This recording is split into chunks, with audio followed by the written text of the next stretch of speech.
Fala aí, pessoal, paz do Senhor, tudo bem? Então, pessoal, estava passando aqui por 1 Crônicas 16,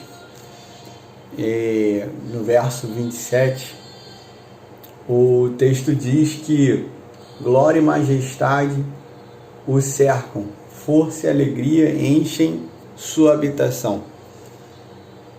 Esse texto aqui é um texto que se repete aí em Salmos 96, na verdade lá é colocado dentro da coletânea de Salmos, né? Mas isso aqui é interessante que ele acontece quando Davi está trazendo de volta a arca para Jerusalém, né? O povo tinha negligenciado, largado de mão essa questão da arca, e não era questão de um objeto, mas do símbolo da presença de Deus.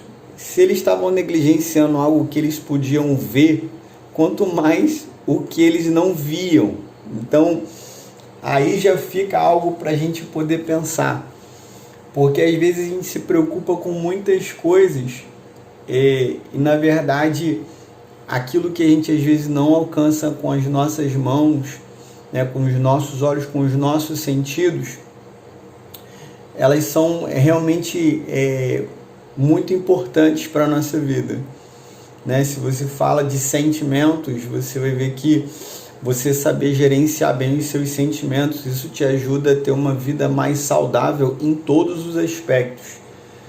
Então, isso é só um exemplo, mas na verdade aqui a ênfase é para a presença de Deus. Eles negligenciavam com certeza a presença de Deus, porque deixaram um objeto que simbolizava isso de lado. Isso foi parar em território inimigo, e é isso que geralmente acontece. Os maiores tesouros que Deus tem para deixar para nós, para compartilhar conosco, se a gente negligencia o temor ao Senhor, que é o princípio de toda sabedoria, temer ao Senhor. Se a gente deixa essas coisas, a gente simplesmente está entregando esses maiores presentes na mão do inimigo. E aqui vai, né, uma coisa muito importante que aconteceu nesse momento. Davi, ele resolve trazer a arca de volta para Jerusalém, né, porque ali é onde estava o trono dele estabelecido. E o Senhor, né, teve toda aquela situação antes deles trazerem do jeito errado. Também não é de qualquer maneira que você atrai a presença de Deus. Você deve buscá-lo da forma que Ele te diz para buscar. Não é questão de estar em santidade somente, que é importante, mas fala também de você ir até Ele pelo caminho que Ele construiu, não ir pelo seu próprio caminho. Por exemplo, você ir pelas tuas obras de justiça, de acordo com a tua justiça, você querer buscar Deus e agradar Ele. Não, você tem que agradar Ele do jeito que Ele quer ser agradado. Se você tem um relacionamento com alguém, você não pode querer agradar do jeito que você se sente agradado. Você tem que agradar do jeito que a pessoa se sente agradada. Ficou meio louco o negócio, mas essa é uma verdade. Se eu quiser agradar minha esposa, eu não tenho que fazer o que me agrada, eu tenho que fazer o que agrada a ela. É simples assim. E o Senhor, ele constrói um caminho. Ele disse que os levitas deveriam levar sobre os seus ombros a arca da aliança, e eles botam num carro de bois novo e tal. Tem até um certo cuidado, mas isso mostra pra gente as nossas obras por meio da nossa justiça. Eles tentam fazer um carro bonito, novo, que não tinha sido usado, algo que seria preservado somente para aquilo, mas mesmo assim não era do jeito de Deus. Não era do jeito que agradava ao Senhor. Então aconteceu tudo isso, e aí acontece que eles enfim chegam a fazer do jeito que Deus quer.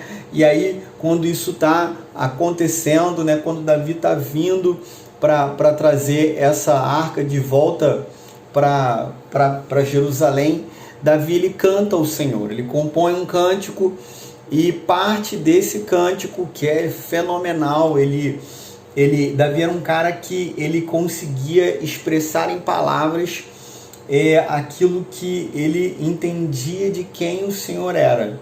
E aí é que está o negócio, porque Davi era um cara que visivelmente ele falava de algo que ele via, de algo que ele experimentava quando estava buscando o Senhor. Sabe, eu fico pensando na minha mente, na minha imaginação santa, pensando em Davi lá no meio das ovelhas, né, quando ele compõe, né, o Salmo 23, certamente ele estaria ali entre as ovelhas e pensaria: o Senhor é meu pastor, Ele é o meu pastor, assim como eu sou pastor dessas ovelhas, o Senhor é meu pastor. Assim como eu tenho apreço e cuidado por essas ovelhas, Ele é meu pastor. Assim como eu não deixo nada faltar para elas, o Senhor mais ainda não deixa nada faltar. Ainda que tenha inimigos que venham tentar pegar alguma coisa, o Senhor, Ele me guarda, Ele me protege, Ele prepara uma mesa para mim diante dos meus inimigos. Enfim, ele era um cara que ele conseguia retratar a realidade de quem Deus é. Poderia usar outros exemplos e tudo mais, mas eu quero me ater a esse texto aqui, porque Davi ele fala: glória e majestade o cercam, força e alegria enchem a sua habitação. Cara, isso é tão lindo, porque ele está falando de quem o Senhor é. Ele começa: grande é o Senhor e digno de muito louvor. Ele é mais temível que os outros deuses. Os deuses de outros povos não passam de ídolos, mas o Senhor fez os céus. E aí quando ele fala que o Senhor fez os céus, a frase seguinte é: glória e majestade o cercam, força e alegria enchem a sua habitação. Eu peço que o Senhor abra os seus olhos agora. Feche os teus olhos e deixe que o Senhor abra os seus olhos espirituais e você possa enxergar isso que Davi enxergou. Isso que o Senhor me mostrou também. Você olhando para o trono e enxergando como glória e majestade o cercam. E como, por conta disso, força e alegria enchem a sua habitação. Que o Senhor possa te mostrar isso. Feche os teus olhos. Que o Senhor libere essa visão para você, a visão do trono, onde Ele está assentado, e por quem Ele é, pelas características dEle, pelos atributos dEle, você consiga perceber a glória e a majestade do Senhor. Agora é interessante a gente observar isso, porque glória e majestade é uma característica que emana de Deus, é algo que emana dele, é um atributo dele. Por quê? Porque ele é glorioso, porque ele é majestoso. Por isso Davi começa dizendo: grande é o Senhor. Isso remete à glória dele. E ele diz: digno de muito louvor. Por quê? Porque ele é majestoso. Quando eu olho para isso, né, e o Senhor falava aqui comigo que a glória e a majestade emanam dele, porque ele merece, ele é digno de tudo isso. Agora, o interessante é que isso emana do Senhor, isso transborda dele, e alguma coisa acontece, que força e alegria enchem o seu templo. Sabe o que é impressionante? Quando você consegue contemplar quem ele é, de verdade, na sua essência, como Davi fazia quando estava sozinho, você consegue ser tocado por aquilo que ele emana sobre nós. A glória do Senhor, ela vai me trazer força. Por quê? Por ele ser glorioso, por ele ser majestoso, a gente vai querer alegrar a ele. E a Bíblia vai dizer que a alegria do Senhor é a nossa força. Quando a gente vive para alegrar o Senhor, nós somos fortalecidos. E por conta disso, a gente consegue continuar. Agora, é interessante que o que sustenta a gente para a gente continuar no nosso caminho, no caminho que o Senhor traçou para nós, no caminho que o Senhor deseja para nós, é a gente estar diante dele. E estar diante dele vai trazer essa força por reconhecermos que Ele é glorioso. E quando a gente entende que Ele é glorioso, e entende que Ele é majestoso, a gente vira um canal para que o reino dele se estabeleça na terra. A gente precisa entender que a glória dele vai me trazer força interior para você continuar caminhando. Mas a majestade dele vai te trazer alegria. Porque glória e majestade o cercam. Força e alegria enchem o seu templo. Quando eu e você vivermos contemplando o Senhor, admirando e experimentando dessa presença gloriosa e majestosa, a força dele e a alegria dele vai encher o nosso coração e a gente vai ter força para continuar. Uma vez o Senhor me falou, João escreve aos jovens e diz assim: jovens, eu vos escrevi porque sois fortes.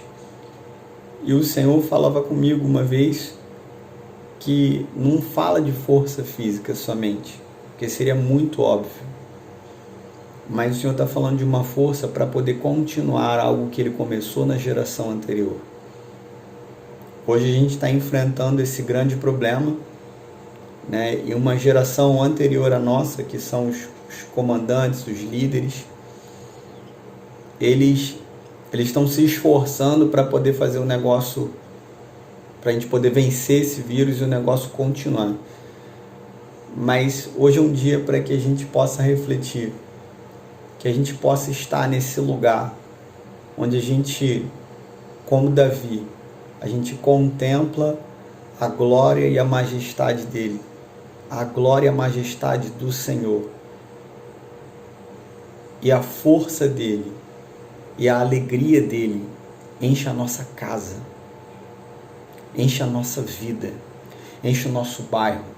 Para quem você compartilhar os vídeos que o Senhor botar no teu coração, os áudios que Deus botar no teu coração para você compartilhar, que o Senhor venha encher esse lugar da força dele e da alegria dele, porque maior é o que está em nós do que aquele que está no mundo. Meus amigos, o coronavírus não é maior do que o Senhor. Jesus continua assentado no seu alto e sublime trono, reinando sobre as nossas vidas. Que o Senhor possa te abrir os olhos para que você possa enxergar a glória e a majestade dele. E que isso possa transbordar sobre a vida de muitos, através da sua vida e da minha vida. Em nome de Jesus. Amém? Um abraço, meus amigos. A paz do Senhor.